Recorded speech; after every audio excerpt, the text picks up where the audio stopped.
The data preprocessing varied depending on the particular model. However, there were general data preprocessing steps that were needed to cleanse the data. Starting with the education attribute, based on the provided metadata, this attribute should have had a value between 1 and 4.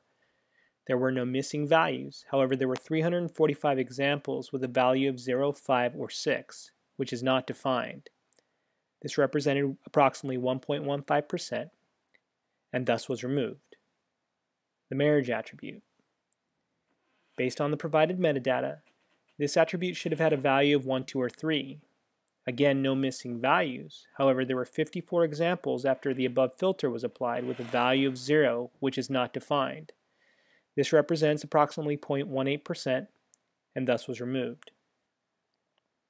The pay attributes. Again, based on the provided metadata, this attribute should have had a value between -1 and 9. No missing values. However, there were 6,451 examples after the above filters were applied with a value of -2. This wasn't defined. This represented 21.5%, which could have had a material impact. But modeling efforts were tested with and without these examples, and in all instances, the respective models performed worse with the data and thus was removed.